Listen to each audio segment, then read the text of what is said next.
ang mga kwento ng pag-ibig, kwento ng buhay at kwento ng pag-asa dito sa Barangay Love Stories. Love Stories.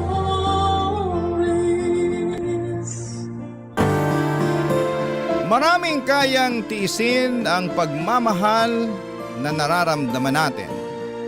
Mapa, pisikal o emosyonal. Ikaw, kabarangay, ano ang kaya mong isakripisyo para sa mga taong mahal mo?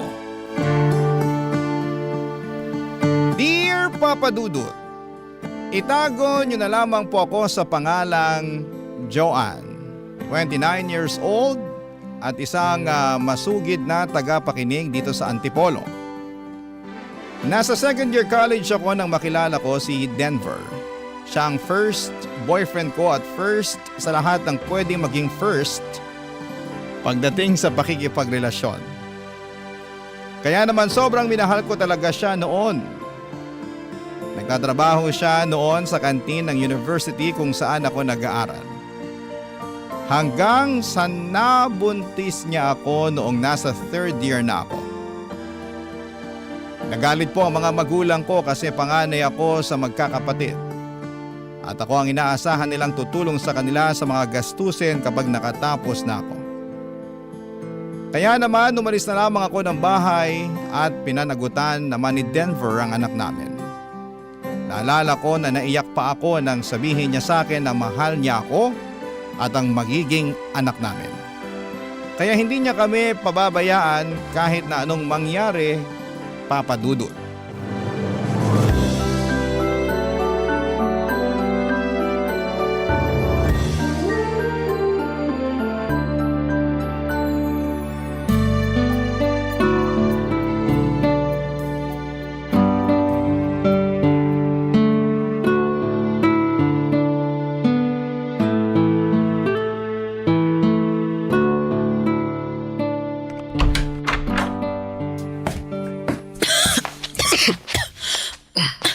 Alikabok pala dito. Oo nga eh. Ang tagal na rin daw kasi walang nakatira dito. Pakilagay mo na nga itong bag dyan sa lamesa, Denver. Kukunin ko lang yung walis sa likod ng pinto para mabawasan yung alikabok sa sahig. Oo sige, akin na yung bag mo. Ito. Mabuti na lang at may walis tayo na pwedeng magamit sa paglilinis nitong bahay.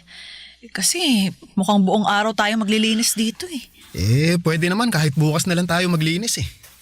Kahit yung kwarto na lang muna ang unahin natin para komportable ang pahinga natin mamayang gabi. Sige, ito lang namang alikabok sa sahig at sofa yung lilinisin ko eh. Ayan. Medyo okay na tong sahig. Joanne, pasensya ka na. Ha? Bakit ka naman humihingi ng pasensya? Kasi maliit lang tong bahay na nakuha ko para sa ating dalaw eh. Ano ka ba? Napakaayos nga nitong bahay na kinuha mo para sa atin eh. Sigurado ako na magiging komportable rin ang anak natin kapag sinilang ko na siya. Ay, sana nga Joanne. Alam ko na hindi magiging madali ang mga susunod na araw natin pero pangako, gagawin ko ang lahat para maging mabuting partner sa'yo at tatay sa magiging anak natin. Ako rin, Denver. Gagawin ko ang lahat para sa inyo ng magiging anak natin.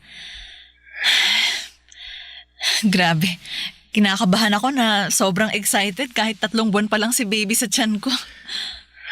Pareho lang tayo ng nararamdaman pero mas lamang ang excitement dito sa dibdib ko. Sana talaga lalaki ang maging unang anak natin. Una? Oo, kasi sigurado naman ako nasusundan agad natin yung panganay natin, di ba? Ikaw, Denver, hindi pa nga ako nanganganak eh. Kung ano-ano na kaagad yung sinasabi mo. Hindi, biro lang. Pero syempre, magkokontrol tayo. Kasi ayoko naman na mahirapan tayong dalawa sa mga gawain at gastusin dito sa bahay. Lalo ka na, Joanne. Salamat ha. Kasi palagi mo akong iniisip. Saka hindi ka nagdalawang isip na panagutan yung pinagbubuntis ko. Pinagbubuntis mo na ang magiging anak natin eh. Kaya walang dahilan para magdalawang isip ako na panagutan siya. Natakot kasi talaga ako nung una. Natakot ako na baka... Baka pagtaguan kita, kagaya ng mga naririnig mong drama sa radyo. Baka takasan ko ang responsibilidad ko sa'yo. Hindi ako ganoon, Joanne. Sinabi ko naman sa'yo, di ba? Mula nung araw na sinagot mo ako, mamahalin kita hanggang sa huling araw ng paghinga ko. Promise? Oo, promise. At tutuparin ko lahat ng promise ko sa'yo at sa magiging anak natin.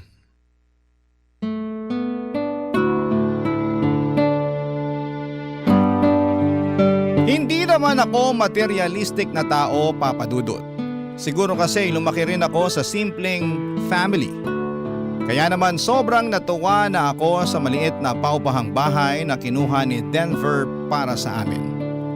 Mura lang daw ang kuha niya doon kasi kamag-anak niya ang may-ari nito. Halos studio type na apartment siya kasi walang kwarto o kahit na anong divider. Mabuti na lang at may ilang furniture doon na pwede naming magamit. May lumang sopa, manipis na kutsyon at may kalan na rin sa kusina. Malaking tulong para sa pagsisimula ng aming pamilya. Naging maselan din ang pagbubuntis ko at pinayuhan ako ng doktor na iwasan ang mabibigat na trabaho. Plano ko pa naman sanang mag-apply ng trabaho para matulungan si Denver sa mga gastusin. Pero ang sabi niya ay mas mahalaga ang kalusugan ko at ng magiging anak namin.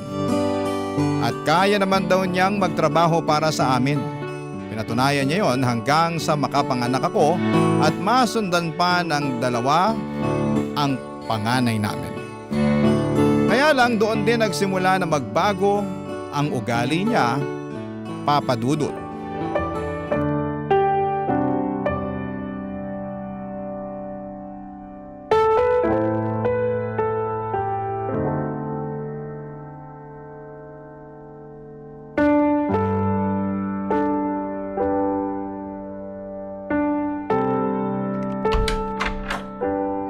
Inabot ka na naman ng madaling araw sa labas Napasarap kasi yung kwentuhan namin ng mga kasamahan ko sa trabaho Kwentuhan o inuman?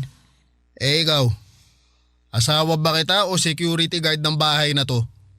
Dami mo sinasabi. Papasukin mo kaya muna ako ng bahay kasi nilalamok na ako dito sa labas Pasok ka na. Anong pagkain natin? Meron ka naman sigurong tinira para sa akin. Ipaghain mo na nga ako kasi nagugutom na talaga ako. Dali. Hindi mo ba nabasa yung text ko kanina? Wala nang bigas at wala na rin akong pambili kahit sitaw man lang. Buti na lang at pinautang ako ni Aling Marta sa tindahan niya ng 1 kilong bigas at dilata. Ito, kumain ka na, Denver. Ano to? Sardinas na naman. Uutang ka na nga lang ng delata. Bakit hindi mo pa ginawang corned beef o luncheon meat man lang? Kasi Ay, nga may nako. utang pa tayong hindi nababayaran kay Aling Marta. Ano naman? Hindi naman natin siya tatakasan. Akin na nga yung kaldero ng kanin. Ito. Bakit naman ang konti nitong kanin na tinira mo sa akin, Joanne? Parang halos tutong na lang to Hindi naman, Denver. Marami pa yung kanin, Nakadalawang subo na nga lang ako kanina Ang bihira, ano ba naman buhay to? Pagod na nga ako sa trabaho. Wala pa akong dadat na maayos na pagkain dito sa bahay. Sa'yo din naman nanggagaling ang lahat ng perang ginagastos ko sa bahay na to. Ha? Ano ibig mo sabihin? Kulang yung perang binibigay ko sa'yo?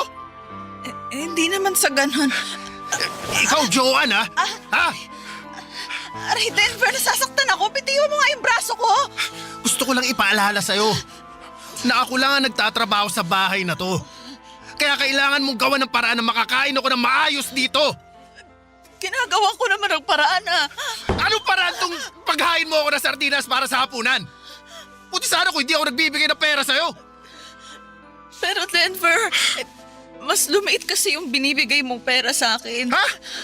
Nahihirapan na nga akong pagkasyahin yung pera na yun sa mga gastusin dito sa bahay. Ngayon nagre-reklamo ka pa?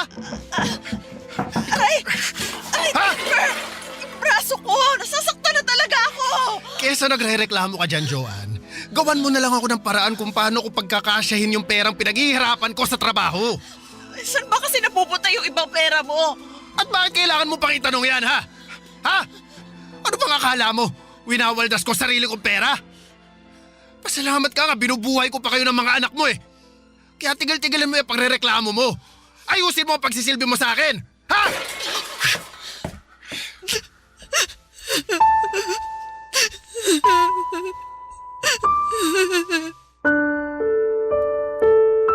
Papadudot malakas uminom ng alak si Denver. Kahit noong bago pa lamang kami na magkarelasyon. Madalas silang mag-inuman ng mga pinsan o katrabaho niya. Kahit noong nagsasama na kami ay hindi pwedeng wala silang weekling inuman session ng mga katrabaho niya. Ang nasa isip ko noon ay ayos lang naman sa akin kasi pinagpagura naman niya ang perang ginagastos niya doon. Kaya lang po simula nang makapanganak ako ay naging madalas ang pag-uwi niya ng nakakainom at lumala pa yon nang masundan pa ang anak namin. Naging mainitin din ang ulo niya at nabawasan ang halaga ng perang inaabot niya sa akin. Tinis ko po ang lahat noon, pati na ang pananakit niya ng pisikal sa akin. Kinukumbinsi ko na lamang ang sarili ko na wala lang sa sarili si Denver dahil sa spirito ng alak sa tuwing nasasaktan niya ako. Sa tuwing nasisigawan niya ako. Sa tuwing binabaliwala niya ang dating pagmamahal sa akin. Barangay Love Stories. Barangay Love Stories. Papadudot, may mga oras na naririnig ng mga kapitbahay ang pag-aaway namin ni Denver. Minsan pa nga ay may pumupunta pang barangay tanod kapag sobrang lakas ng sigaw ko dahil sa pananakit niya sa akin. At kapag pinaghaharap na kami sa barangay office, ni minsan ay hindi ako nagsampa ng kaso laban kay Denver.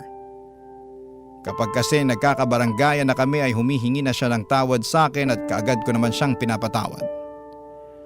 Ayoko rin kasi talagang masira ang pamilya namin. Mas lalong ayokong mawalan ng tatay ang mga anak ko.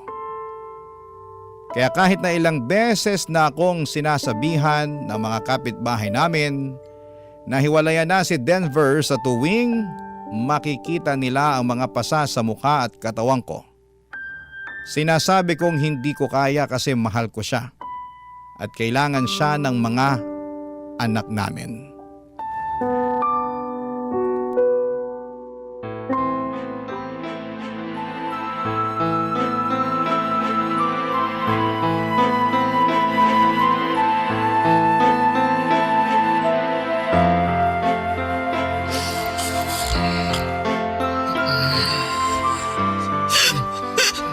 Walang iya ka!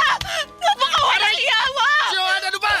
Baliw ka ba? Kailan mo pa ako niloloko, ha? Kailan mo pa ako niloloko, Denver? Tama na, tingilan mo nga yung paghampas mo sa akin. Aray! Napakawalang iya mo! Ano bang ginawa ko sa'yo para nakoin mo ako? Joan, sabi na tumigil ka na eh!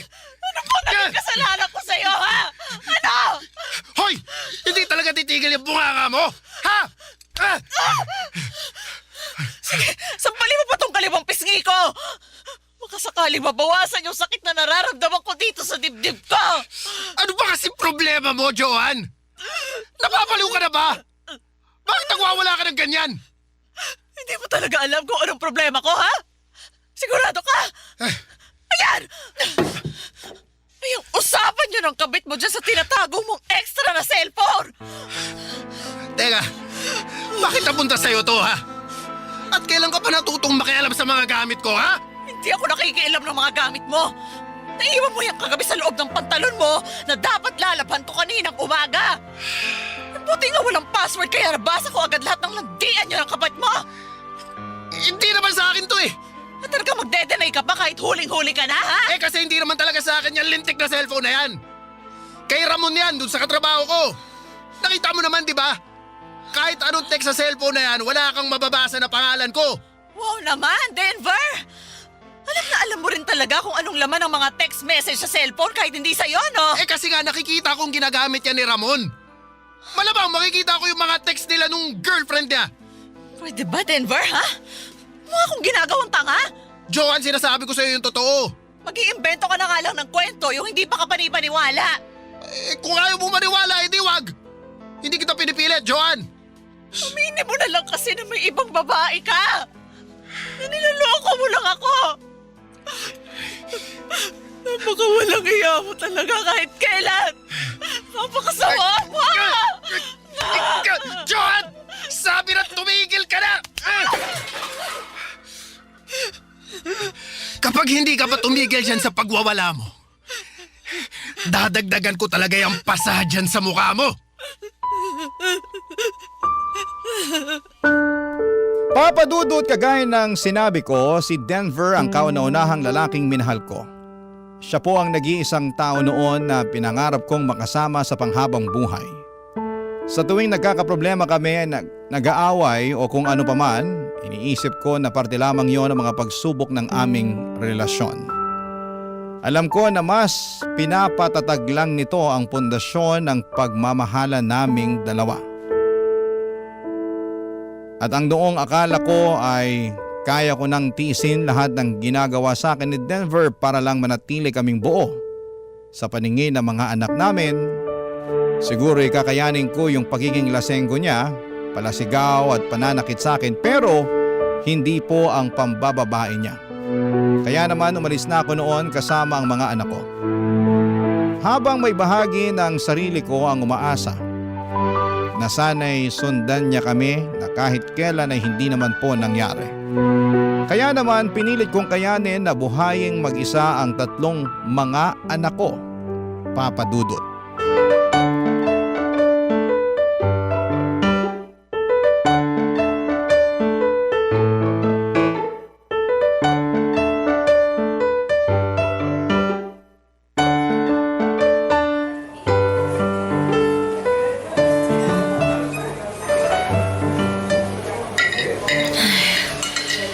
Sa wakas, makakapag-lunch na rin ako. Ay, grabe, gutom na gutom ako ngayon. Kung bakit pa kasi ang daming absent, kaya lahat kami required mag-overtime. Hi, John. Oh, Abet! Pwede bang makishare ng table? Dami kasing tao ngayon dito sa kantin eh. Wala na halos bakanting table. Okay, sige. Late ka na rin palang nakapag-lunch break, no? Oo, required daw kasing mag-overtime ng 1 oras bago yung lunch break eh. Ang dami rin kasing absent ngayon eh. Kaya kailangan natin halos doblehin ang oras natin dito sa trabaho. Karamihan yata sa mga absent ngayon, may trangkaso kaya hindi nakapasok. Ang sabihin mo, trinangkaso sila ng katamaran at mga hangover.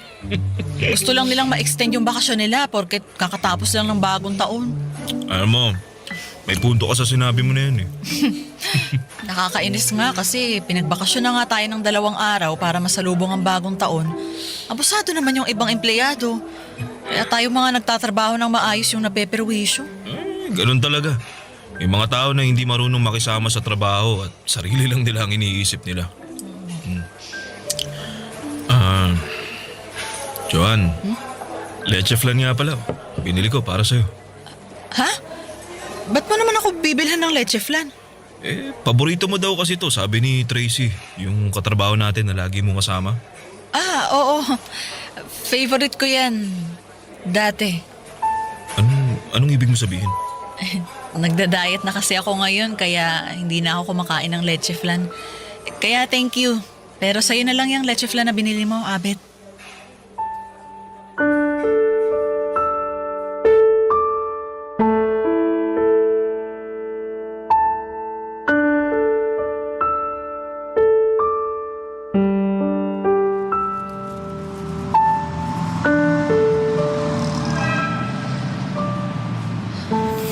Ano ba yan?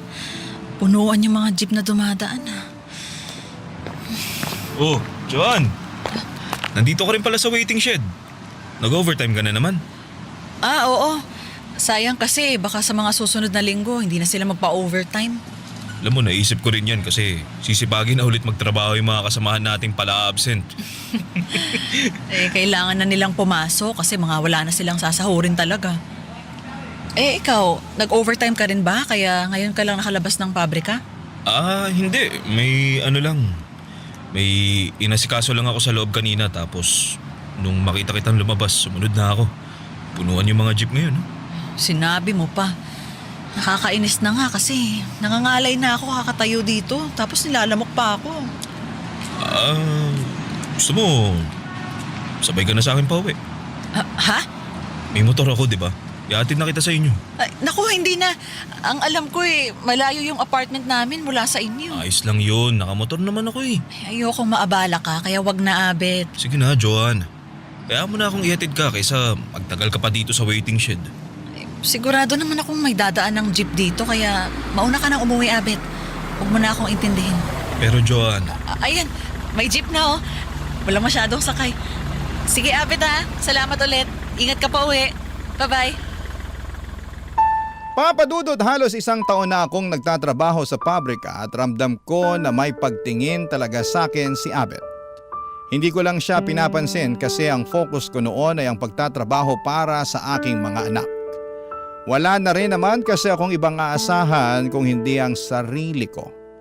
Isa pa ay nagbigay ng trauma sa akin ang ginawa ng ex-live-in partner ko na si Ian. Natatakot ako na maulit yon at masaktan lang ang puso ko. Hindi ko naman iniwasan si Abet dahil katrabaho ko siya, pero ginawa ko ang lahat para maiparamdam sa kanya na wala siyang puwang sa puso ko. Hindi pa kasi ako noon handang magmahal muli. At ng mga panahon na yon, hindi ko alam kung magiging handa pa ba ang puso ko na magmahal ulit sa pangalawang pagkakataon, Papa Dudut. Barangay Love Stories. Barangay Love Stories. Papa Dudut, sa kabila ng pagpaparamdam ko kay Abet na hindi ko siya gusto ay naging porsigido pa rin siya sa pagporma sa akin. May time na tinatanong ko siya kung bakit niya ako kinukulit at ang sabi niya, alam ko naman daw dapat ang dahilan. May kaunting kilig akong nararamdaman noon na pilit kong pinipigilan. Ayoko pa kasi talagang pumasok sa relasyon noon pero palaging sinasabi ni Abet na hindi naman niya ako minamadali. Naging mas porsigido at matyaga siya, Papa Dudut. Hanggang sa nauwi na ngayon sa ligawan, unti-unti. Naramdaman kong nagkakagusto na rin ako sa kanya. Ilang buwan pa nga ang lumipas nang sa wakas ay sagutin ko na ang panliligaw niya. Mabait naman kasi talaga siya, lalo na nga nang ipakilala ko siya sa mga anak ko. Hindi nga nagtagal ay nagdesisyon na rin kaming magsama sa isang bahay, Papa Dudut.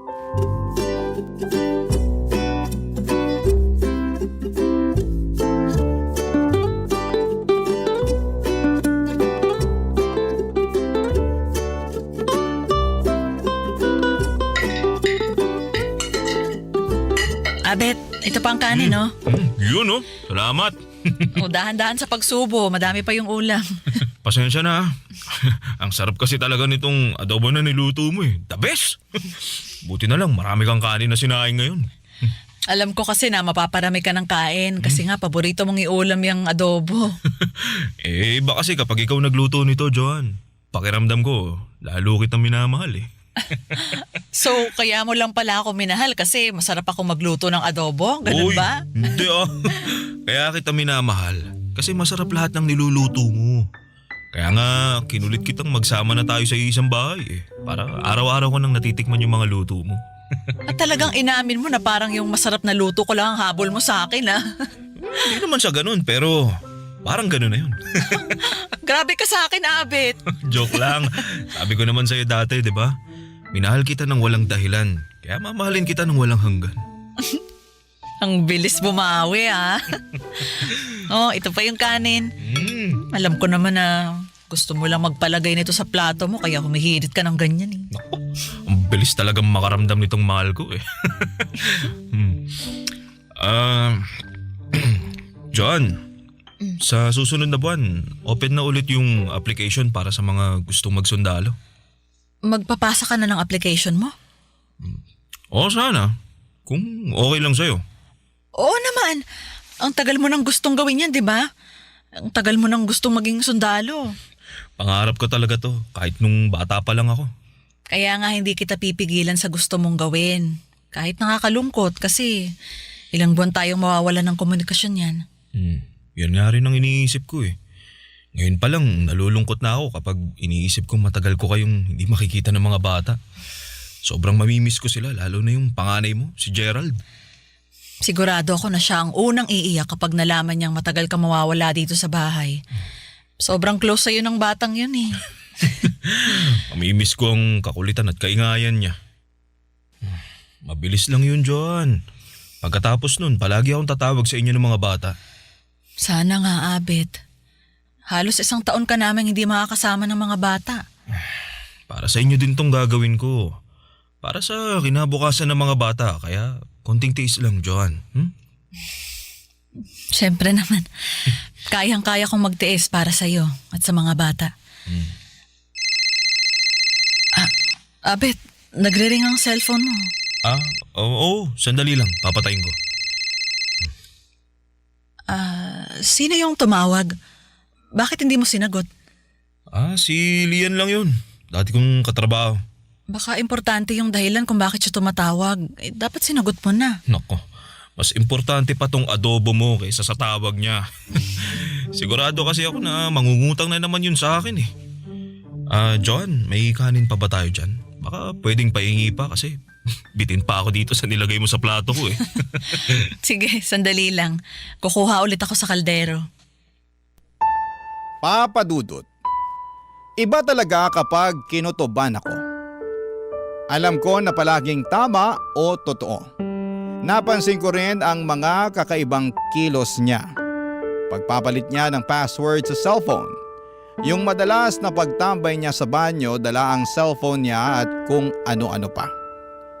Pero nang mga panahon na yon ay sobrang mahal ko na si Abet. Lalo ko siyang minahal nang makita ko kung paano naging malapit sa kanya ang mga anak ko. Tinuring niya itong parang mga anak na rin niya, Papa Dudut. 2 taon na kaming nagsasama nang magdesisyon si Abet na pasukin ang pagiging sundalo. Sinuportahan ko siya dahil alam ko na matagal na niyang gustong gawin ang bagay na yon. Naalala ko pa yung hirap noon dahil ilang buwan kaming walang communication. Hanggang 1 linggo bago matapos ang training nila ay sobrang excited na talaga ako at nagbibilang na ako ng mga araw. Kaya lang bigla siyang nag-text sa akin at nagulat ako nang sabihin niyang gusto na niyang tapusin ang relasyon namin, Papa Dudut.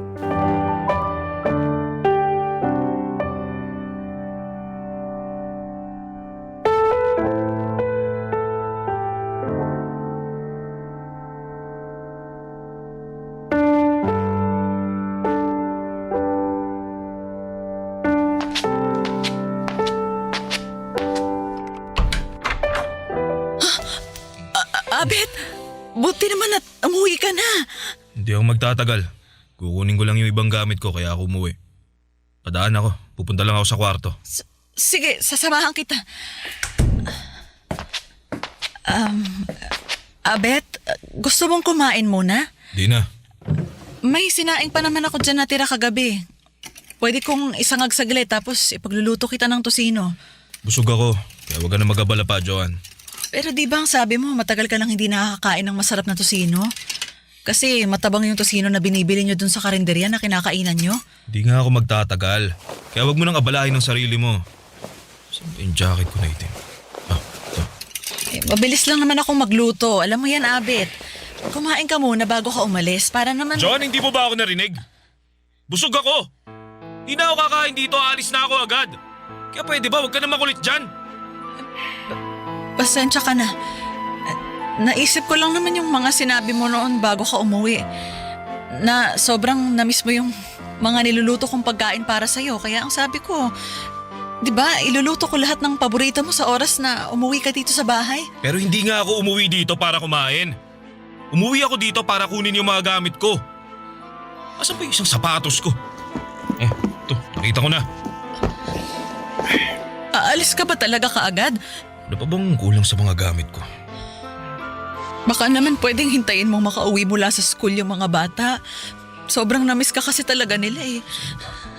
Itong t-shirt na to, iwan ko na lang kasi may t-shirt pa naman ako doon. Abet, saan ba ako nagkulang? Ano bang naging kasalanan ko sa'yo? Joanna, wala kang naging pagkukulang o kasalanan sa akin. kung wala pala, bakit kailangan mo gawin sa akin to?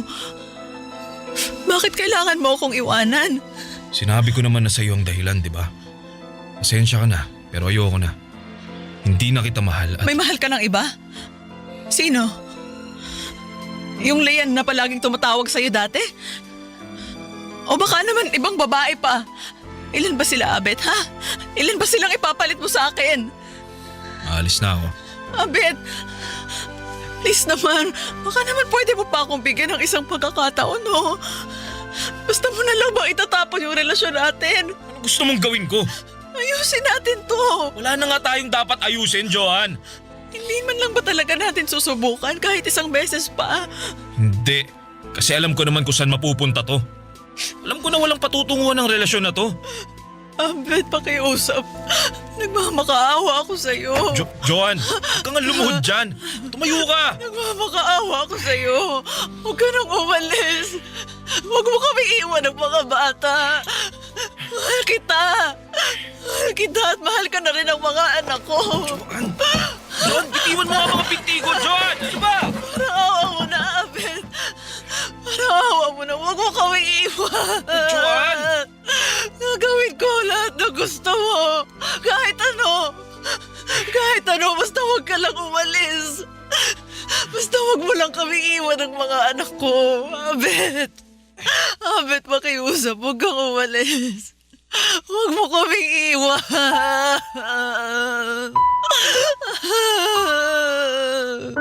Papadudot nang umalis si Abet ay nagising din ang mga anak ko at naiyak sila ng sabay-sabay nang sabihin kong umalis na ang tatay Abet nila.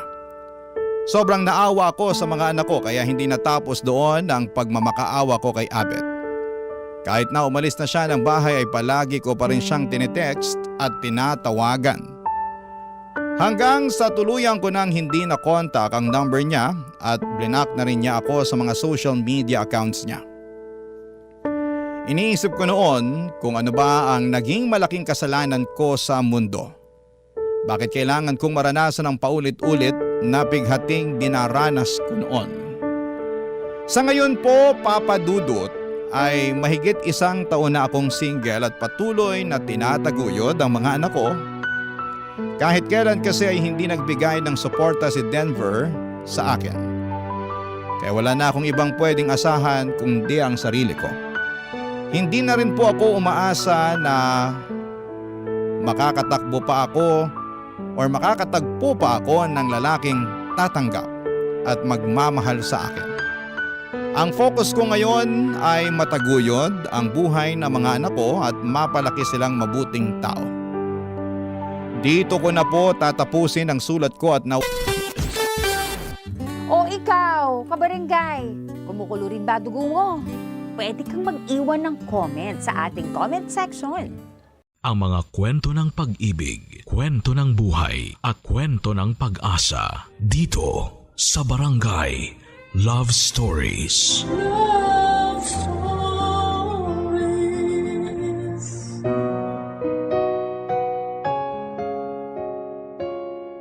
Paglaon o paglipas, ang pagdaan ng panahon sa buhay ng isang tao. Sa mga lumipas na panahon ay nakakabuo tayo ng mga alaala.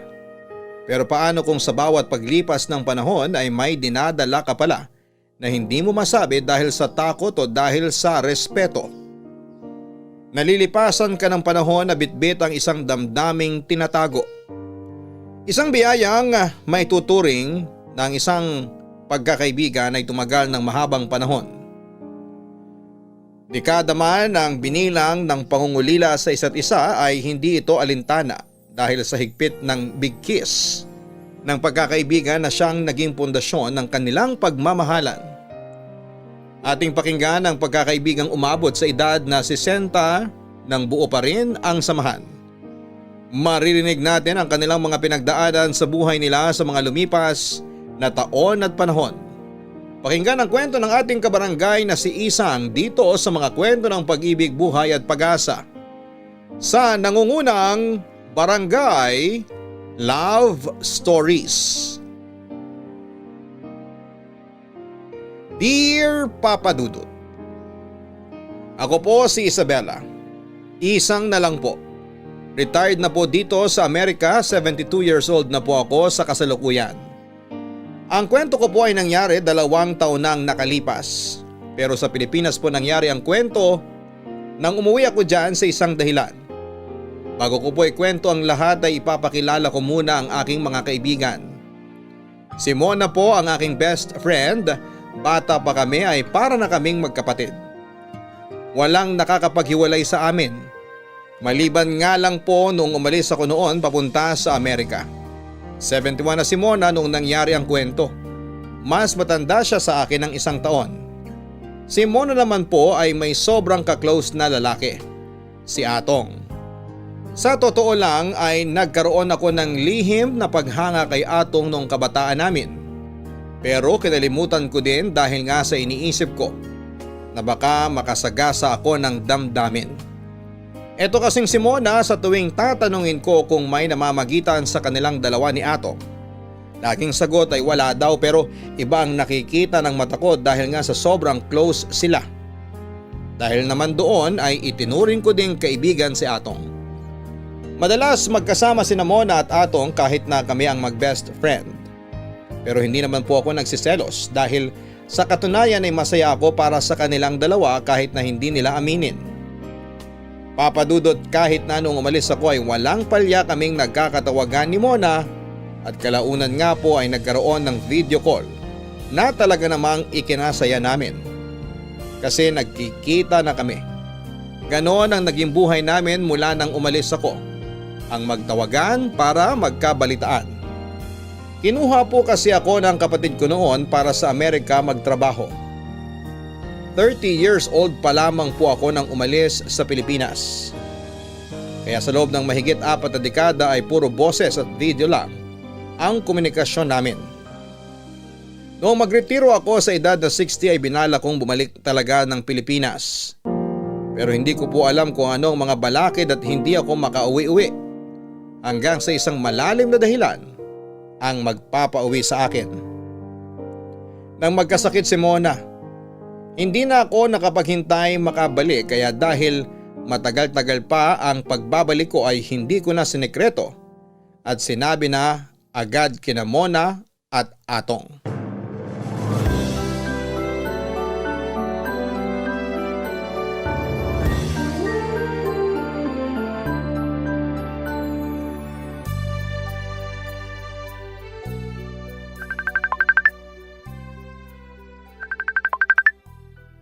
Isang! O Mona, huminahon ka. Ayan tuloy at naubo ka na. Kasi naman, alam mo naman kung gaano ko kinasasabi ka ng tawag mo. Pero huwag ka masyadong kumilos at baka makasama sa'yo. Ay hindi, ayos lang ako. Ay nandito pala si Atong. Eto siya. Magandang araw, Isang. Atong, mabuti naman at nandiyan ka at may kasama si Mona. Naku, araw-araw nandito yan. Minsan nga naguguluhan ako kung nandito ba ako sa bahay o nasa kanila. O yan, baka maubo ka na naman yan. Hindi, masaya lang talaga ako at kausap ko ang 2 mahalagang tao sa akin. Hindi ba, Atong? Ha? Oo naman. Mahalaga ka din naman sa amin. Totoo yan. Ayan ha, pinaiiyak ninyo ako. Hindi ka namin pinapaiyak. Ano ka ba? Oo nga. Kasi naman, nakakaiyak ang sinasabi ninyo. Mabuti pa, ibahin na natin ang usapan. Ay mabuti pa nga. Kumusta ba kayo dyan? Ako, eto. Medyo may lagnat pa rin, pero pawala na. Mabuti naman kung ganon. Alagaan mo yung sarili mo, ha? Naku, wala na nga akong panahon na maalagaan ang sarili ko. Ha? Bakit naman? Kasi lahat ng oras ng pag-aalaga, inako na lahat ni Atong. At hindi ako mapapagod mag-alaga. Salamat, Atong, ha? Karangalan at kaligayahan ko ang paglilingkod kay Mona. Napakalalim naman ang sinabi mo. Wala ka pa rin talagang pagbabago. O diba naaalala mo kung ano si Atong noon pa? Hindi talaga nagbabago yan. Isa lang ang tanging ipinagbago niyan. Ha? Ano naman pinagbago ko? Mas lalo pang bumait. Ikaw talaga, Mona. Palagi mo na lang ako binibiro. Totoo naman ang ang sinasabi ni Mona. Kahit wala ako dyan, alam kong sobrang kabaitan mo. Totoo yan. Nako, makaalis na nga at napagtutulungan na ako ng magkaibigan. Oy, hindi ah! Nagsasabi lamang ako ng totoo. Oo nga naman. O siya, sige na. Ibahin na uli natin ang usapan. Oo nga, kanina mo pa kami kinukumusta. O, ikaw isang ang kumusta riyan. Maayos din naman ako dito. Malungkot pero makausap ko lamang kayo masaya na ako ulit. Ganon din kami. Oo, lalo na itong si Mona. Gaya ngayon. Ayan sobrang masaya na naman. Para kang gamot kasi napapalakas mo si Mona. Talaga ba? Oo, mahal na mahal kanyang kaibigan mo. Uy, syempre, mahal na mahal din kita, Mona. Ayan, paiiyakin nyo na naman ako. Bagong usapan na at baka lumungkot pa itong babaeng ito. O sige, may ibabalita ako. Pero gusto kong huwag kayo masyadong magsaya, ha? Balungkot ba yung balita mo? Hindi naman, masaya ito. Pero relax ka lang, ha? Ay naku, lalo kong kinakabahan sa balitang yan ah. Huwag mo na kaya ibalita, Isang, para hindi kabahan si Mona. Ay hindi na ako kakabahan. Pangako? Oo, pangako. Sabihin mo na Isang. Mas matagal na tayo makakapagkwentuhan. Ay hindi ko maintindihan. Mona, Atong, ako yung uwi na dyan. Talaga? Oh, sabi na huminahon. Ay mahinahon ako! Isang totoo ba yan? Magkakasama na uli tayo? Oo, kaya nga konting hintay lang at nandyan na ako. Kailan ba yan? Inaayos na ang mga papeles. Basta kaunting hintay na lang.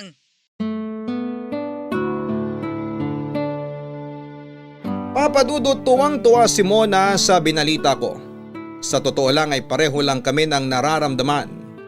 Sabi ko nga nung magretiro ako ay matagal ko nang gustong bumalik sa Pilipinas. Ewan kung anong pumipigil sa akin pero sa wakas ay makakauwi na ako. Medyo pangit ang dahilan kaya napagdesisyonan kong umuwi. Kasi nga dahil sa pagkakasakit ni Mona. Pero sabi ko sa sarili ko ay sige na rin at tutulungan kong maging maganda ang pakiramdam ng kaibigan ko at matatapos na din ang kalungkutan ko. Nasa Amerika na lahat ng kamag-anak ko pero alam mo naman sa Amerika. Hindi tulad sa atin na isang lakad o isang jeep mo lamang may mapupuntahan ka na. Halos magkakalayo kasi kami sa Amerika. Isa pa ay may mga sari-sarili na silang pamilya kaya medyo paminsan-minsan na lamang kung magkita-kita kami. Pero naisip ko na bago ko umuwi ng Pilipinas noon ay babalik na ako. Hindi na ako mag-iisa. Pasensya ka na sana sa akin kasi medyo nagsisentimiento ako, Papa Dudut. Dala na lang siguro ito ng edad ko. Hanggang sa dumating na nga ang araw ng pagbabalik ko. Nagulat ako, Papa Dudut, kasi ang dami nilang sumundo sa akin sa airport. Alam mo yung mga very Pinoy na halos buong pamilya ang maghahatid at magsusundo sa airport. Namiss ko yung ganon. Nakakatuwa na sa airport pa lamang hanggang sa jeep na sasakyan namin pauwi ay ang dami na naming agad na pagkwentuhan. Yun nga lang, wala si Mona dahil sa bahay na lang siya naghintay. Pero si Atong ang nagmaneho ng jeep na ipinagsundo sa akin.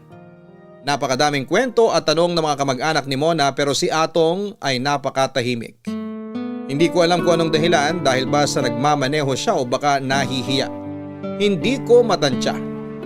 Pero nung mag-stop over ay nagkaroon kami ng pagkakataon ni Atong na makapagkwentuhan. Isang, itong tubig Salamat ha. Sigurado ko bang yan lang ang gusto mo? Ibibili kita ng kape. Wag na. Nakapagkape na ako sa eroplano. Baka masobrahan naman ako. Baka kain. Busog pa din ako. Sige, sabihin mo lang kung may kailangan o gusto ka, ha? Oo, salamat Atong ha. Nasa na pala sila? Sila Mina nagpunta dun sa may mini park. Magpapapicture daw sila. Naku, oo nga. Kahapon pa nila pinagkukwentuhan yun. Alam mo na, minsan lang kasi sila makalabas ng probinsya natin. Ang sarap naman pakinggan ng pagkakasabi mo na probinsya natin. Ay, tanggap pa kaya niya ako? Nino? Ng probinsya natin. Oo naman. Doon kayo pinanganak kaya sa tuwing babalik ka doon, anak ka pa din ng probinsya. Salamat ha. Saan? Nakakagaan ng loob na marinig ang sinabi mo. Totoo naman ang sinasabi ko. Iba na siguro ang itsura ng lugar natin, ano? Ang dami na sigurong nagbago. Meron mga nagbago, pero halos parang ganun pa din naman. Pinipilit ng mga taga-lugar natin na mapanatili ang probinsya gaya ng dati. Kaya wala pa rin masyadong polusyon. May mga poso pa rin. Masaya pa din sa pagtatanim at pagsasaka ang lahat. Pati mga bagong henerasyon, sanay sa buhay probinsya.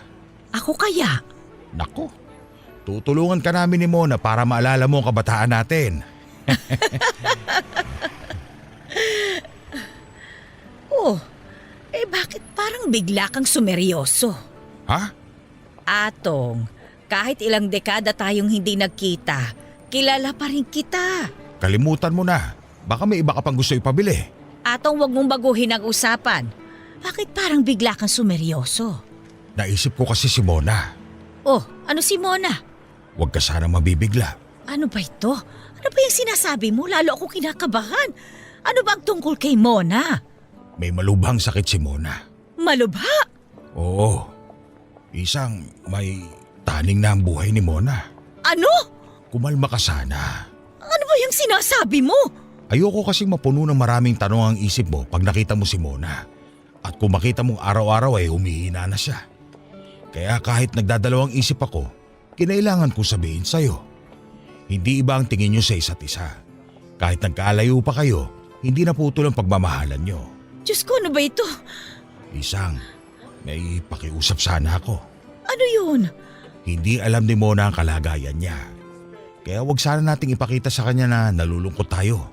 Kasi mag-aalala yun. Magtatanong. Si Mona. Isang, Oo, sige. Ililihim natin sa kanya. Pasasayahin natin siya. papasayahin natin siya. Tapos ikaw umiiyak dyan. Kalmahin mo ang sarili mo. Uminom ka muna ng tubig. Kailan niyo pa ba nalaman? Noong una pa lang, kinausap kami ng doktor tungkol sa kalagayan niya. Nung una pa lang, tinaningan na siya. Matagal na pala ang sakit niya. Hindi lang ipinapakita ni Mona.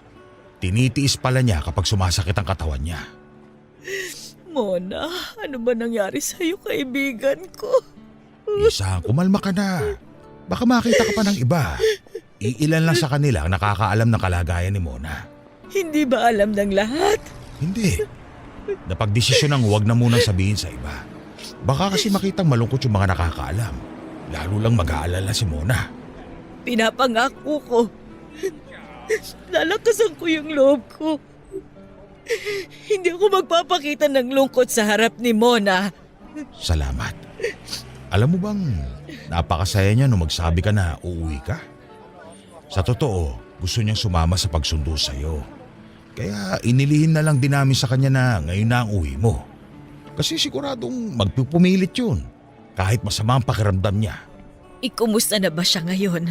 Hindi ko masasabi. Dahil darating ka nga, hindi na naman siya nagpapakita ng panghihina. Ewan, baka tinitiis na naman niya. Baka naman meron pang magagawa. Baka naman pwede pa siyang gumaling. Sa ngayon, yun pa lang ang sinabi ng doktor. Ayaw din naming mawala ng pag-asa. Salamat Atong sa pag-aalaga mo kay Mona, ha? Hindi mo kailangan magpasalamat. Gaya mo, mahal ko rin si Mona. At gagawin ko ang makakaya ko para sa kanya. Salamat. Salamat.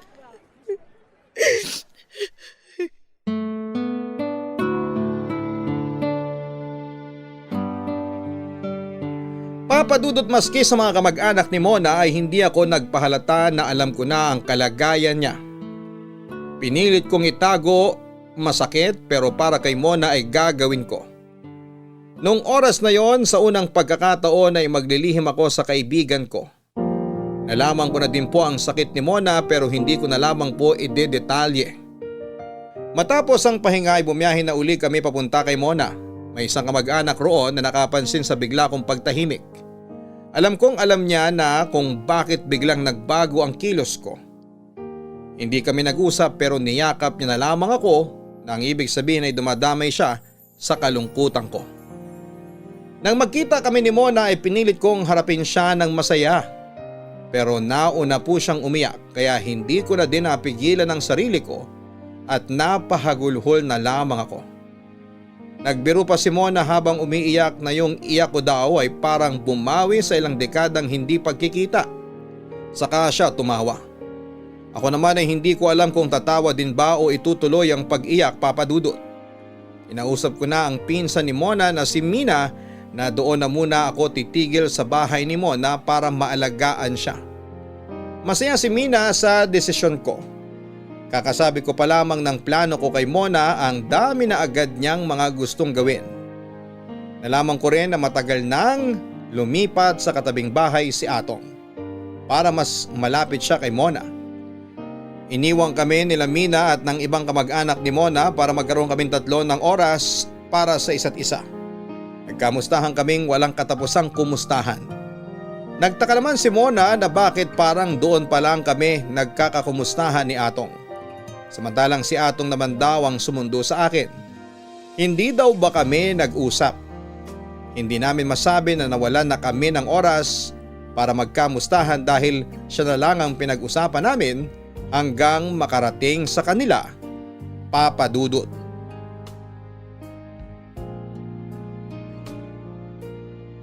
Papa Dudut, nagsettle na ako sa bahay nila Mona. May isang kwarto pa sa kanila at yun ang pinaggamit sa akin. Kahit may sariling kwarto ay mas madalas ako sa kwarto ni Mona kahit pa natutulog siya basta nandun ako. May rocking chair na nasa kwarto niya at doon ako pumupwesto. Si Mina at ang mga kamag-anak ni Mona ay napakasaya at sobrang pasasalamat sa akin dahil doon ako tumigil. Nalaman ko na yon pala talaga ang gusto ni Mona. Ang doon ako tumigil sa kanila. Kaya pala sobrang tuwa at iyak niya nang sa akin na mismo nang galing ang pagsasabi na doon na muna ako sa kanya. May bahay pa po kami, hindi kalayuan kina Mona, pero kung doon naman ako titigil ay mag-isa lang din ako. Kaya naman mas mabuti na kina Mona ako. Bukod sa may kasama na ako ay nababantayan ko pa siya, Papa Dudut. Madaming nakapansin na parang ang lakas ni Mona. Hindi siya masyadong tumatayo sa kama dati pero noong dumating daw ako ay lagi na itong nagpapaalalay para lumabas sa bakuran at doon ay makapagkwentuhan sa akin. Ang daming kwento ni Mona at lahat ay mga alaala noong mga bata pa kami. Hindi pa niya nakakalimutan kahit na ilang dekada na ang nakalipas. Kahit nagkakatuwaan na kami ay hindi pa din maalis sa isip ko na may sakit si Mona, Papa Dudut. Ayos ka lang ba? Oo naman. Hindi ka ba naman nahihirapan sa pagkakaupo mo dyan?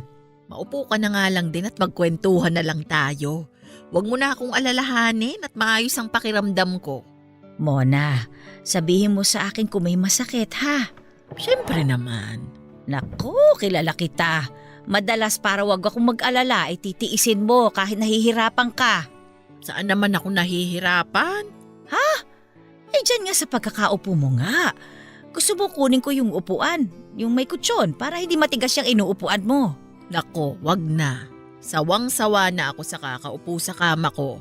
Kaya maganda na itong matigas naman ang inuupuan ko. Oh, eto, nagdala ako ng tubig. Kulang yan. Ay, sandali, teka, kukuha pa ako. Ay nasa banyo yung timba. Timba? Oo, hindi ba para pampaligo ang kukunin mo? Ito naman napakapalabiro. Naalala ko kasi yung mga tawanan natin noong araw. Ako lang naman ang laging tagatawa kasi puro kabiro. Aminin mo, hinanap mo din ang tawanan natin ano? Oo naman, sobra. Pero mabuti na lang at naimbento yung video call ano? Kahit malayo ka ay nagkikita tayo. Oo nga, nung una boses lang. Pero nung dumating ang video call, ayaw nagkaharap-harap din tayo kahit magkakalayo. Mabuti nga naimbento siya ng buhay pa ako. Ano ba yung sinasabi mo? Wala naman. Kasi naisip ko sina nanay at tatay na wala na. Kaya ang dami na nilang hindi naranasan. Gaya nung cellphone. Tapos yun nga, ang video call. Tigilan mo nga yan. Marami pa tayong mararanasan. Makapunta pa kaya tayo sa buwan? Ano? Biro lang. Nakakainis ka naman Pero seryoso. Ano kayang pakiramdam pag nasa buwan ano? Parang langit kaya? Ay naku Mona, ano ba yung sinasabi mo? O siya, wag na nga lang ang buwan ng pag-usapan natin. Pag-usapan na lang natin ang taon. Taon? Oo. Ilang taon pa kaya tayo dito sa mundo? Ay iiwanan na kita, sige ka. Ito naman, walang pagbabago. Ang dali pa ring mainis sa akin. Sige na, iba na lang ang pag-usapan. Ano ba ang gusto mong pag-usapan? Ikaw, may nararamdaman ka ba? Ay natural.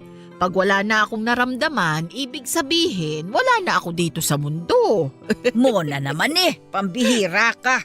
Biro lang uli. Sige na, iba na lang. Pag-usapan na lang natin ang mga hiling ko. Hiling? Oo, may 3 hiling ako. Kasi gusto ko maranasan uli yung mga masasayang nangyari sa atin noon. Sana mangyari uli ngayon. Ano ba yung mga hiling na yan? Una, gusto kong makasakay uli tayong dalawa sa Ferris wheel. Ferris wheel? Oh, wag mong sabihin na nakalimutan mo na kung ano ang Ferris wheel. Hindi naman. Siya sige. Ano ba yung pangalawa? Pangalawa, gusto kong ulitin natin nila Atong yung pagkakamping sa bundok. Camping? Siya sige. Ano ba yung pangatlo? Yung pangatlo, sasabihin ko na lang kapag natupad na yung unang 2 hiling. Ito naman, may pa-secret-secret pa. Ay basta, Bakit yun ang gusto mong maulit? Sa dinami-dami na masasaya nangyari sa atin noon Bakit 3 lang? 3 lang kasi pinili ko yung talagang memorable. Bakit yung Ferris wheel? Kukwento ko na lang kapag nangyari na. Ito naman, masikreto ka na ba ngayon? Hindi basta mas masarap magbalik tanaw pag nandun na tayo. Siya, sige. Naaalala mo ba nung bumili tayo ng inihaw na baboy? Tapos pauwi, hinabol tayo ng aso. Ay oo, napakalayo na tinakbo natin. Sabi ko na kasi sa'yo, ihagis mo na yung hawak mong inihaw na baboy Ayaw mo pa, ayan tuloy. Ay kasi naman sayang. Di ba nga nung hinagis mo, tinigilan na tayo ng aso. Ang gusto niya lang pala yung inihaw na baboy. Akala ko pa naman nagagandahan siya noon sa akin.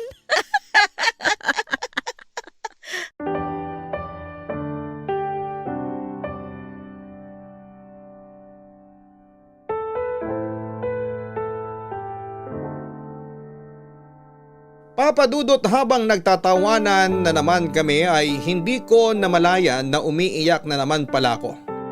Kaya ayon naapektuhan si Mona. Kaya ang palusot ko ay naiyak ako dahil sa sobrang namis ko ang masasayang araw noong bata pa lamang kami. Naniwala naman si Mona at sinabing siya din daw minsan kapag naaalala niya ay naiiyak siya. Kasi ang lakas daw namin noong mga panahon na yon. Hindi daw tulad ngayong mga matatanda na kami. Ang dami nang hindi kayang gawin.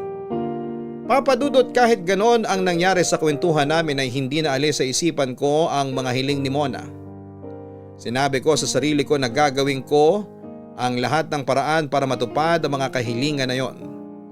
Nagtanong-tanong ako sa paligid kung may nagagawing peryahan sa lugar namin o kahit medyo malapit sa lugar namin. Gusto kong dalhin si Mona doon at iparanas muli ang pagsakay sa Ferris wheel. Napakaswerte naman Papa Dudut dahil hindi kalayuan sa amin ay may peryahan. Kaya isang hapon ay niyaya ko si Mona. Nang malaman niya na sasakay kami ng Ferris wheel ay parang bigla siyang lumakas. Parang nawala ang panghihina niya at ang ngiti niya ay parang naalala ko ang dalagang si Mona. Yung matamis na ngiti niya noong kabataan namin. Parang doon ko lang ulit nakitang nagbalik ang parehong ngiti niya noon Papa Dudut. Kaya kinabukasan mismo ay nagpunta kami ng peryahan. Hinatid kami ni Atong at nagpilit talaga siya na siya ang maghatid sa amin para daw nandun siya para sa amin. Masaya naman din si Atong nang nakita niyang sobrang saya ni Mona, Papa Dudut. Baka pwede na akong maglakad. Mamaya na, malayo pa tayo sa Ferris wheel. Oo nga, hayaan mo na ako magtulak nitong wheelchair. Bakit ba kailangan pang naka-wheelchair? Nakakalakad naman ako. Pero mapapagod mabuting nandyan ka. Baka isipin doon, nakasama kong isasakay sa Ferris wheel itong wheelchair. Ay naku, ikaw talaga. Hindi naman nila iisipin yun. Oo nga, ikaw lang nag-iisip niyan. Hindi ko iniisip yon. Ang iniisip ko, kung kasama sa Ferris wheel itong wheelchair. Ang tawag doon, Ferris wheelchair. Ikaw talaga, Mona. O yan na, malapit na tayo sa Ferris wheelchair. Itong dalawang ito. Sandali, bibili ako ng ticket. Oh, eto ang pera. Hindi na, magkano lang naman yun? Sigurado ka? Oo naman, sandali lang. Napakabait talaga ni Atong. Totoo naman. Kaya nga nung umalis ako papuntang Amerika, hindi ako masyado nag-alala kasi alam ko na nandyan si Atong at hindi kanya pababayaan.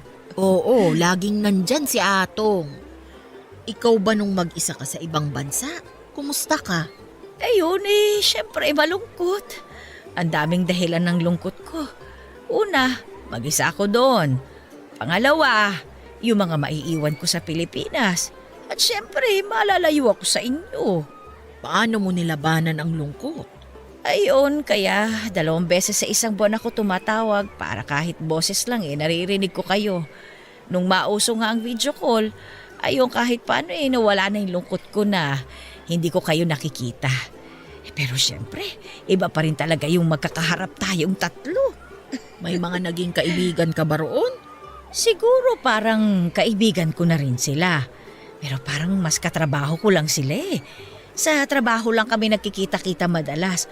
Puro busy pa kami. Pagkatapos sa trabaho, yun, kanya-kanya na.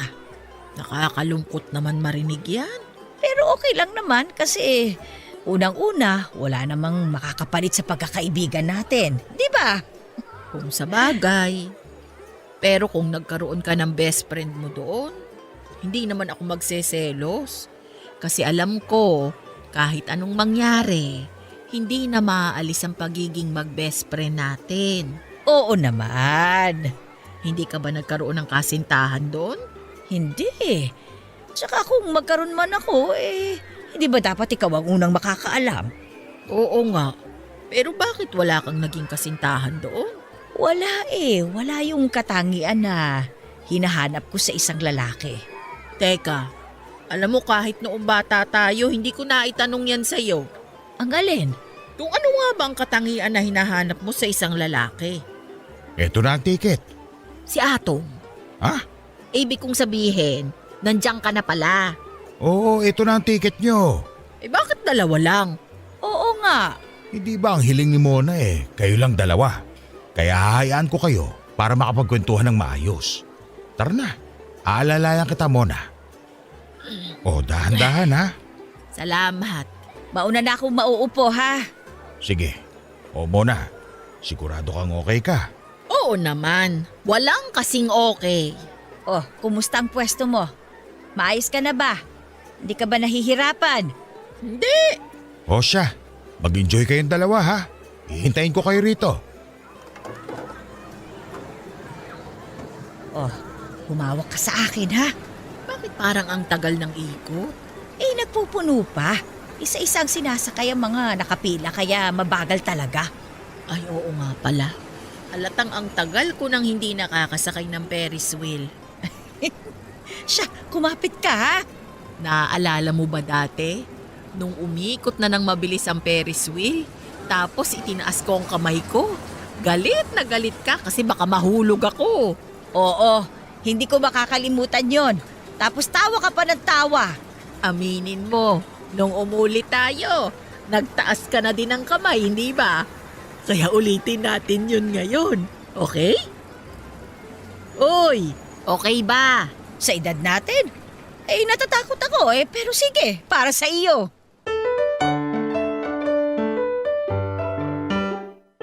Papadudot ang saya-saya ni Mona noong araw na yon. Para po siyang bata na first time makasakay sa Ferris wheel. Noong napakasaya ni Mona ay magkahalo ang emosyon ko, Papadudot. Una ay masaya ako sa nakikita ko, pangalawa ay natatakot ako dahil may edad na kami, at pangatlo ay nalulungkot ako dahil sa kalagayan ng kaibigan ko. Pero dahil nga mabagal ang pag-ikot ng Ferris wheel ay doon na niya naikwento kung bakit ang pagsakay uli sa Ferris wheel ang napili niya na isa sa 3 kahilingan niya. Ipinaalala niya sa akin yung masugid na manliligaw niya na ayaw naman niya. Dahil sa kulit nito noong magkita sila sa peryahan ay tumakbo siya para makalayo. Inila niya ako bigla papunta sa Ferris wheel para magtago. Ang swerte lang ay kakilala namin yung nagbabantay sa Ferris wheel. Kaya pinabayaan niya kaming makasakay kahit na walang tiket.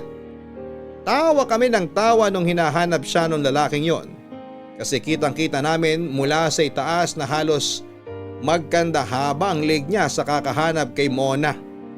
Pagbaba ng sinasakyan namin ay nagtago kami sa pagyukob para hindi kami makita. Hindi ko naman masisisi si Mona na ayawan ang lalaking yon kasi may pagkahambog talaga siya. Pero mula noon ay hindi na kinulit ng lalaking yon si Mona. Kaya naaalala ko na kung bakit gusto niyang makasakay muli ng Ferris wheel. Kasi tawa din kami ng tawa habang nagbabalik ala-ala kami. Pagbaba namin ay sanalubong agad kami ni Atong para alalayan si Mona. Pero ang sigla ni Mona ay kapuna-puna. Parang binigyan siya ng lakas ng Ferris wheel. Nagtataka din si Atong nung pinaupunan ni Atong si Mona sa wheelchair ay nagsabi ito na maglalakad na lamang muna dahil kagagaling lamang niya sa pagkakaupo sa Ferris wheel. Pumayag na lang si Atong kasi parang iba ang kilos ni Mona. Pero habang naglalakad kami at tumatawa si Mona ay bigla itong naubo at parang nanikip ang dibdib.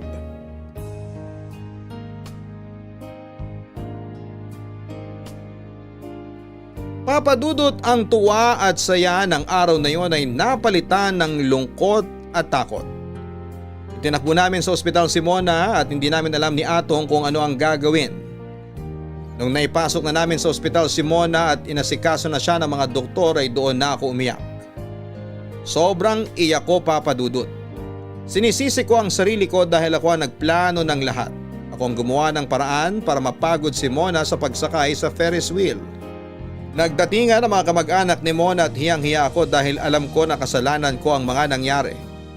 Pero niyakap na lang ako nila Mina at ng iba pa niyang mga kamag-anak. Sinabi nila na gusto ko lang ang maging masaya si Mona kaya hindi sila nagagalit sa akin. Parang walang humihinga sa hallway ng ospital sa kakahintay sa kalagayan ni Mona. Noong lumabas ang doktor ay kinausap kami at sinabi ng doktor na masyado lang daw nabigla ang sistema ni Mona kaya nahirapan siyang huminga. Pero sinabihan din kami ng doktor na maayos naman ang kalagayan ni Mona at hinahayaan na kaming makausap siya. Nang pumasok kaming lahat sa kwarto ay napansin ni Mona na umiiyak ang ilan sa mga kamag-anak niya. Nagbiro na naman ito na nagtanong kung sino daw ba ang namatay. Nabigla kaming lahat habang natatawa si Mona. Pinagalitan niya pa ang mga kamag-anak at sinabihan na huwag mag-iyakan dahil wala namang namatay. Papadudot, balik sigla si Mona dahil sa hindi pwede ang marami sa loob ng kwarto ay naglabasan na ang lahat. Kaya ako at si Atong na lang ang pinaiwan ni Mina para bantayan si Mona.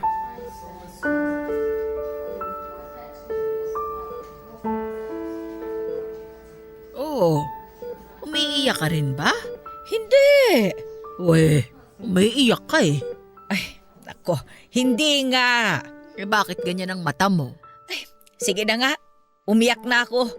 Ikaw naman kasi eh. Nahirapan lang ako huminga.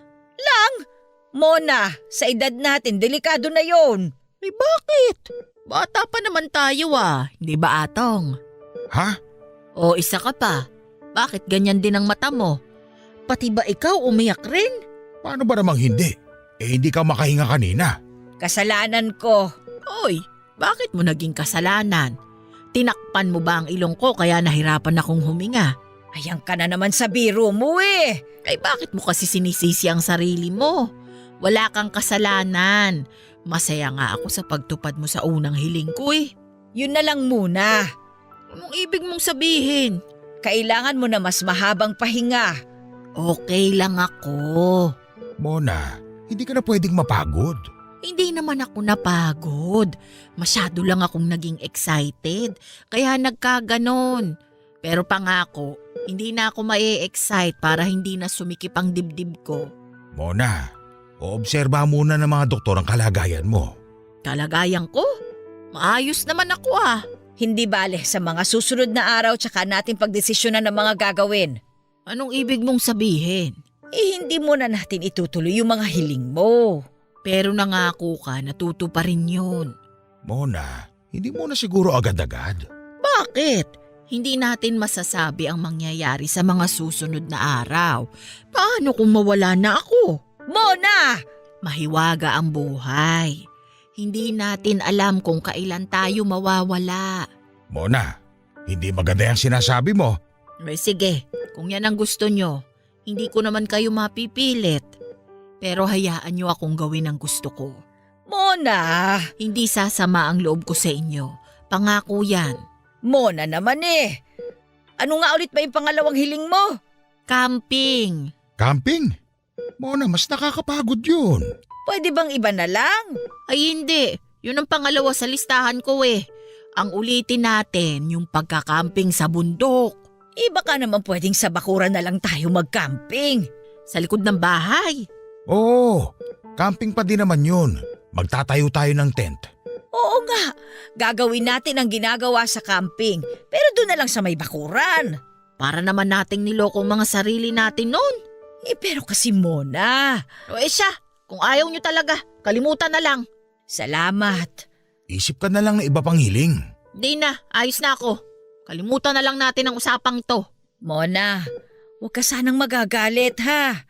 Oo, para sa'yo naman itong sinasabi namin eh. Alam ko.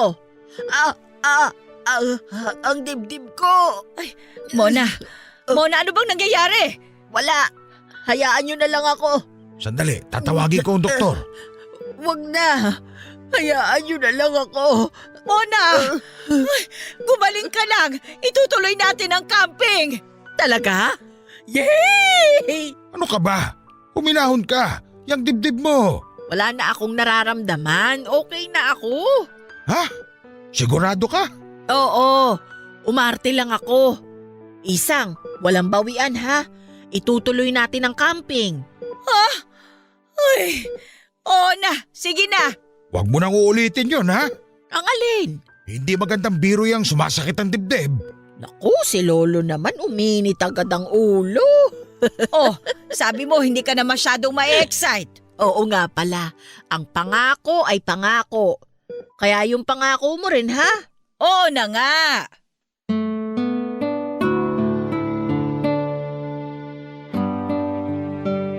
Papa Dudut, wala na akong magawa. Kahit biro lang ni Mona, yung pagsakit ng dibdib niya ay natakot talaga ako ng husto. Paano kasi kung totoo sa kahiling niya yon? Naisip ko din po na maling pigilan yon habang kaya pa naming pare-pareho. Opo Papa Dudut, tama din si Mona sa sinabi niya na hindi namin masasabi ang bukas. Kaya habang kaya pang gawin ngayon ay gawin na. Kesa mahuli ang lahat. Kahit labag sa loob ko ay plinano ko pa din ang camping.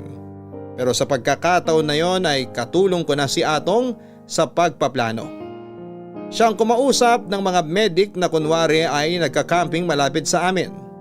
Huwag naman sana pero para kung ano man ang mangyari, kung sumpungin man si Mona ay nandun lamang sila at malalapatan kaagad ng kung anong lunas ang kalagayan niya. Nilihim namin kay Mona ang tungkol sa mga medic na isinama namin. Hindi naman nakaistorbo ang pagsama namin sa kanila kasi yung mga naka-day off ang kinausap namin at sinabing babayaran ng doble ang araw nila sa pagsama. Kaya may dalawa kaming kasamang medic.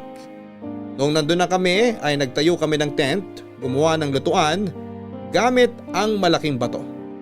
Tinuring namin na camping talaga yon dahil yon ang gusto ni Mona. Para daw katulad noong kabataan namin. Ewan ko ba kung bakit parang mali na nag-aalala kami dahil sa sobrang saya na naman ni Mona. Nakakatakot kasi na baka masobrahan na naman ang saya ni Mona. Para siyang bata na nagre-reenact pa ng mga ilang ginawa namin noong unang mag-camping kami noong bata pa kami. Atong, Tulungan na kitang magtayo niyang tent. Wag na, kaya ko na ito. Ayun, naitayo ko na din naman ang tent ko ni Isang. Siguro, mahiga ka na muna sa loob. Tatawagin ka na lang namin kapag kakain na. Ano ka ba naman? Kung patutulugin mo na ako ngayon sa tent, di sana hindi na tayo umalis sa kwarto ko. Nandito tayo para mag-camping. Pero ayos lang ako dito. Hindi ko na kailangan ng tulong. Ayun si Isang, baka kailangan ng katulong sa pagluluto. Sige.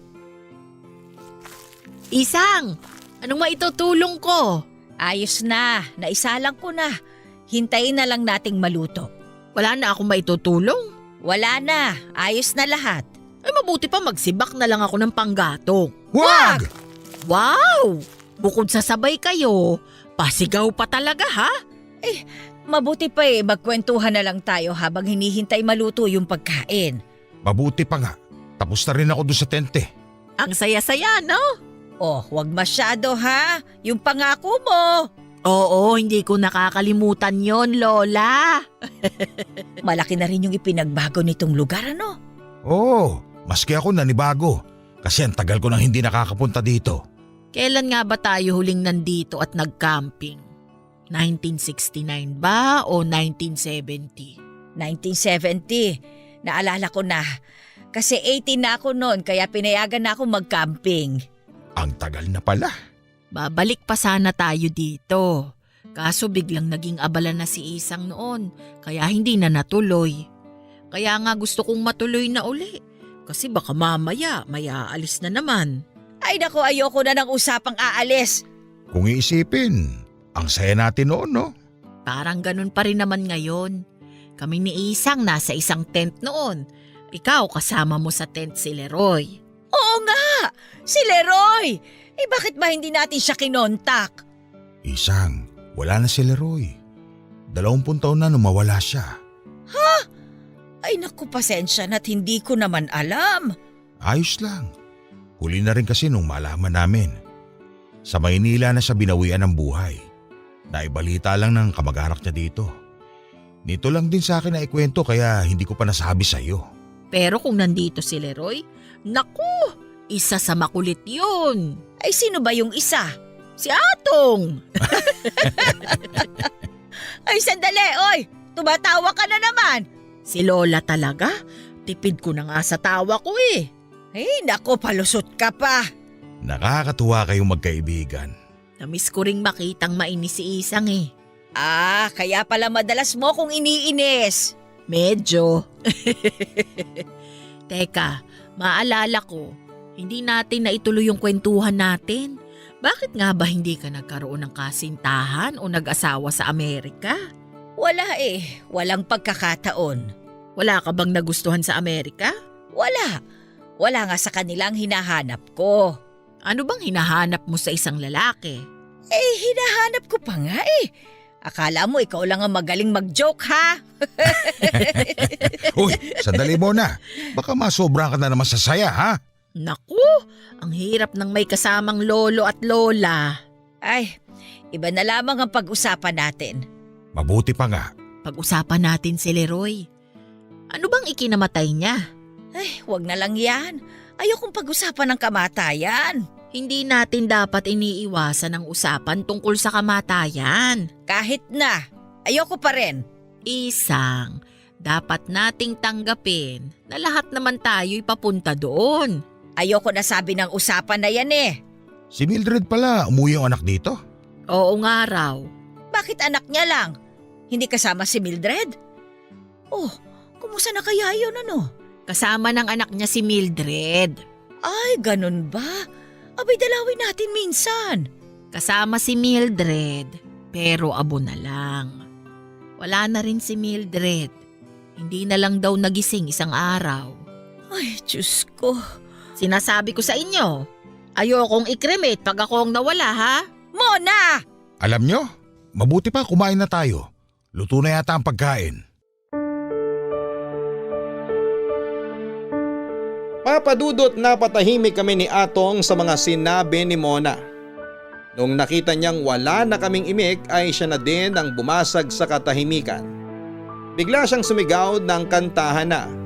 Pinakuha niya kay Atong ang gitara, ganon kasi kami dati. Nagkakantahan kami gamit ang gitara at si Atong ang gitarista namin. Ang mga medic ay naka-standby pa din sa hindi kalayuan. Natapos ang gabi, wala namang hindi magandang nangyari, kaya masaya kaming pumasok sa mga tent namin para matulog. Sa tent namin ay mabilis nakatulog si Mona. Ako naman ay hindi dinapuan ng antok dahil kailangan kong bantayan si Mona. Alam kong napagod siya kaya mabuti na yung sigurado at gising ako anuman ang mangyari. Habang nakahiga ako ay madidinig ko ang boses ni Atong mula sa labas ng tent namin. Bahagya kong bubuksan ang zipper ng tent para tanungin kung ano ang kailangan ni Atong.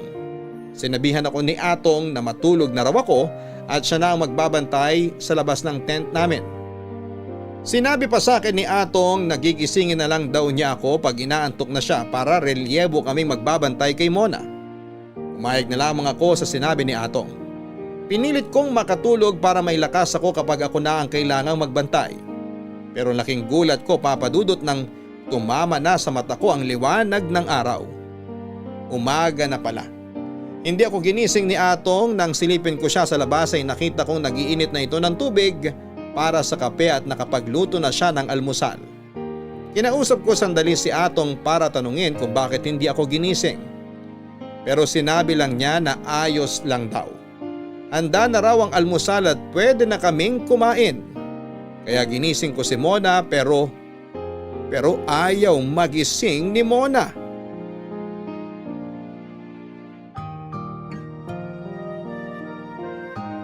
Papadudot ilang beses kong tinapik si Mona noon pero hindi na siya gumigising. Inalog ko siya pero hindi pa din siya gumagalaw.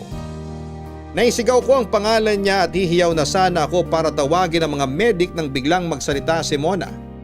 Nagulat ako nang sabihin niya na sandali lang daw at matatapos na ang panaginip niya. Mahirap daw kasing maituloy ang panaginip kapag dumilat na siya. Papadudot hindi ko alam kung magagalit ba ako kay Mona ng oras na yon. Pero kahit na umiiyak na ako ay hindi ko lang itinuloy ang galit ko. Dahil ang importante ay ayos naman siya at walang nangyari sa kanya. Nanlambot ako na naupo sa loob ng tent. Halos matulala ako sa mga nangyari. Nagulat na lamang ako nang tawagin kami ni Atong at doon ako nahimasmasan. Hindi ko na ginising si Mona, hinintay ko na lamang siyang dumilat. Ilang sandali dumilat na ito at saka bumangon sa pagkakahiga. Kahit pigil ang iyak ko ay tinanong ko siya kung ano bang nangyari sa kanya. Sabi lang niya na tandaan ko daw na mahirap gisingin ang nagtutulog-tulugan. Saka siya nagyayang lumabas ng tent. Papadudot paano kung hindi na pala siya nagtutulog-tulugan ng mga oras na yon. Kahit na anong paghahanda ang gawin ko sa mga mangyayari ay hindi talaga ako magiging handa. Parang wala ako sa sarili ko na lumabas ng tent. Walang kaalam-alam si Atong sa mga nangyari nang biglang sabihin ni Mona na tawagin daw namin yung dalawang medic sa kabilang tent para makasabay namin sa pagkaalmusal. Nagulat kami sa sinabi niya. Sa kanya inamin na papunta pa lang daw kami ay alam niya ng mga medic ang kasabay namin. Kasi ang isa pala sa kanila ay anak ng dating binibilhan ni Mona ng isda sa palengke. Natawa na lamang si Mona at hindi namin alam ang magiging reaksyon namin noon. Ang saya ng camping natin, di ba? Oo nga. Basta masaya ka masaya na rin ako. Ano ba yun? Bakit ka nakadepende sa saya ko? Dapat sarili mo ang saya mo. Masaya naman ako Para namang napipilitan ka lang. Hindi ka ba talaga nag-enjoy? Mali ang iniisip mo ha. Nag-enjoy talaga ako.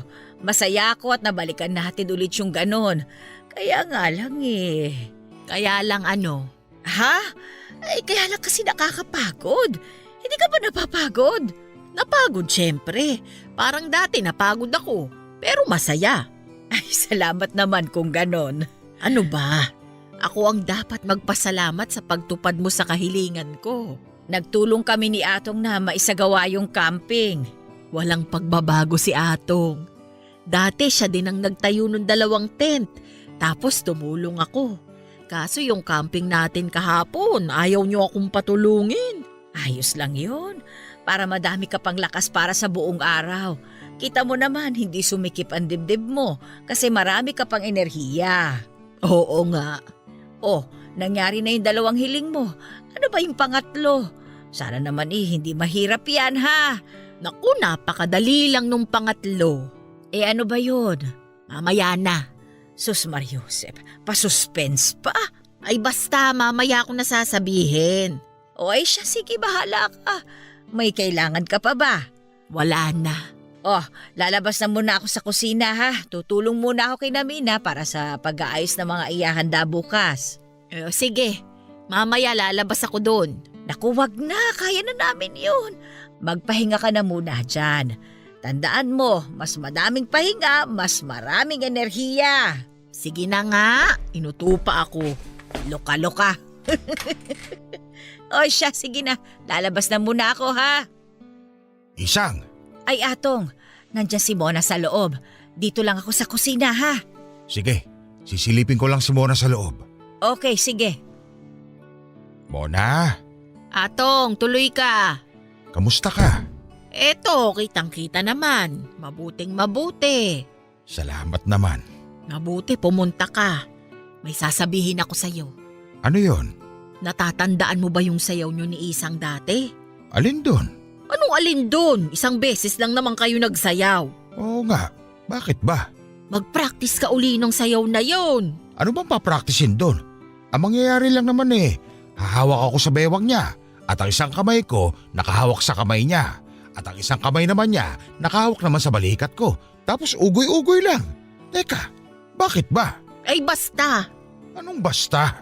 Gusto ko magsayaw uli kayo ni Isang bukas doon sa pasayaw sa plaza. Ha? Ayaw ko? Ano ka ba? Yun na nga lang ang hiling ko sa'yo, ayaw mo pa akong pagbigyan. Pero, Wala nang pero. Basta mag-practice ka na ha. ano sabi ni Isang?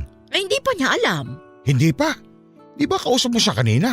Oo, pero hindi ko pa sinabi. Gusto ko, ikaw ang mag-imbita sa kanya. Nako, ayoko. Ano bang pinag-uusapan ninyo?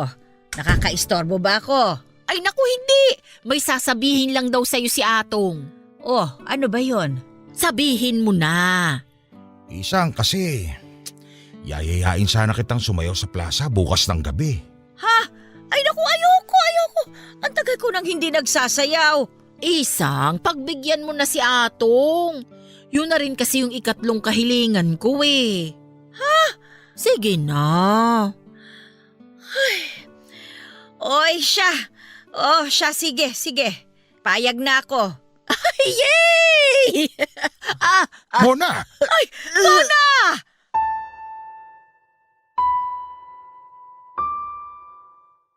Sa sobrang saya na naman ni Mona ay nanikip ulit ang dibdib niya. Nagdesisyon kami na itakbo na siya sa ospital. May pinainom na gamot sa kanya kaya umayos ang pakiramdam niya. Gaya ng sinabi ko ay sinabi ng doktor na nabigla na naman ang sistema ni Mona dahil sa sobrang pagkasaya. Pero papadudot iba na. Hindi na gaya ng dati at sa pagkakataon na yon ay kitang-kita ang panghihina ni Mona. Obserbasyon ko lang sana yan hanggang sa nakumpirma na tama noong tawagin kami ng doktor para kausapin. Kaharap ng doktor ay ako, si Atong at ang pinsan ni Mona na si Mina. Sinabihan kami na humihina na raw si Mona ng sobra. Paghanda na lang daw kami sa mga susunod na mga pangyayari. Kung maaari daw ay pasayahin na lang namin si Mona habang malakas-lakas pa. Nag-iyakan kami ni Mina, si Atong ay pigil na pigil ang iyak. Pero ang luha niya ay kitang-kita na tuloy-tuloy ang pagdaloy. Bago kami pumasok uli sa kwarto ay pinilit naming ayusin ang aming mga sarili para hindi mahalata ni Mona na nag-iyakan kami sa labas. Papasok pa lamang kami ay nagbiro na kaagad si Mona. Kung bakit daw ang tagal namin sa labas. Pinag-usapan daw ba namin siya? Saka siya tumawa. Pinigil ko na lang siya sa tawa niya at baka manikip na naman ang dibdib niya. Habang sinasaway ko siya ay nangungulit siya na iuwi na namin siya dahil nga sa piyesta kinabukasan.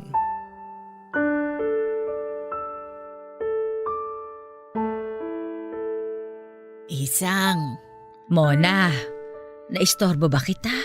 Ay, hindi. Oy, sige lang, matulog ka lang.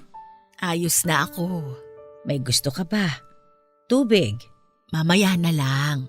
Sabihin mo kung may kailangan ka, ha? Oo. Ano bang nararamdaman mo? Huwag mo akong alalahanin. Mona, Oh, nandito si Atong. Saan ka galing? tumulong ako sa labas. Marami bang bisita? Sapat lang, mga kapitbahay. Gusto mo bang lumabas? Ay, hindi na. Dito na lang ako. O siya, sige. Komportable ka ba sa pwesto mo? Oo. Lalabas na muna ako, ha? Ako din. Sige.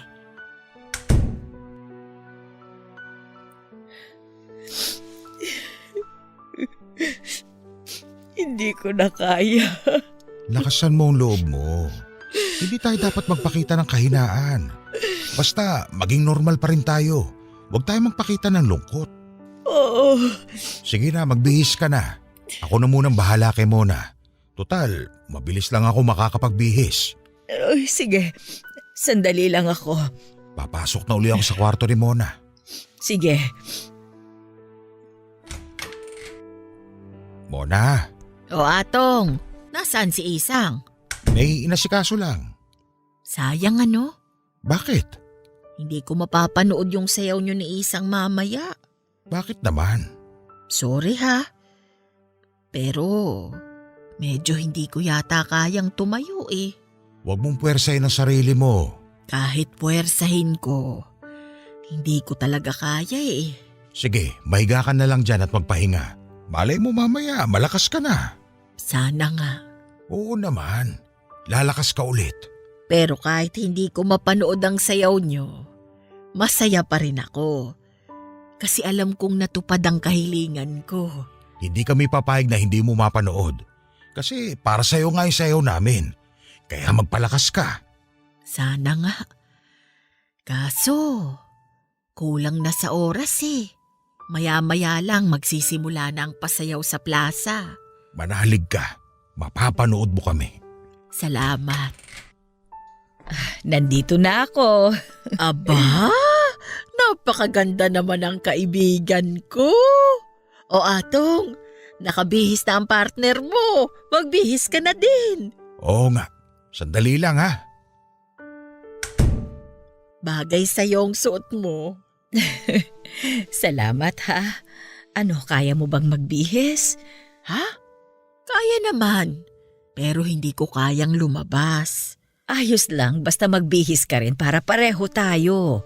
Mabilis lang naman maisuot ang bestida eh. O sige. Halika, taalalayan kitang umupo. Yan, dahan-dahan. Yan. Tanggalin natin itong duster mo, ha? Tapos isusuot natin itong damit mo.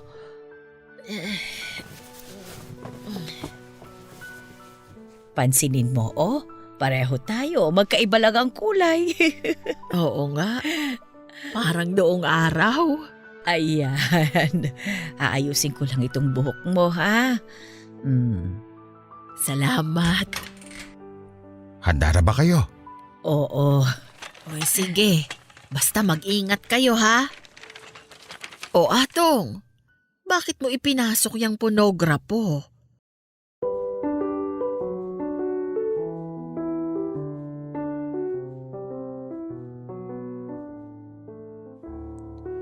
Papadudot ang akala ni Mona ay magpapaalam kami sa kanya para pumunta sa plaza. Pero plinano namin ni Atong ang lahat. Kung sasayaw kami, dapat yung mapapanood ni Mona. At kung hindi makakapunta si Mona sa plaza ay doon kami magsasayaw sa kwarto niya. Sa harapan niya. Kaya po pinasok ni Atong ang ponograpo para doon patugtugin ang plaka. Nagsayaw kami, papadudot, at kitang-kita sa mukha ni Mona ang saya at ligaya. Napakatamis ng ngiti niya habang pinapanood kami ni Atong. Nang matapos ang sayaw namin ay masaya naming hinarap si Mona. Pero papadudot doon namin nakita na wala na siya. Sobra ang iyak namin ni Atong ng gabing yon. Sa burol ni Mona ay may inabot na sulat sa amin ni Atong ang pinsan niyang si Mina. Bilin daw ni Mona na iabot sa amin kung wala na siya. Hindi din alam ni Atong ang tungkol sa sulat, pero ang laman ng sulat ay may kinalaman kay Atong. Nakasaad doon na matagal na palang may gusto sa akin si Atong. Wala pa noong mga bata pa kami pero pinanghihinaan siya ng loob.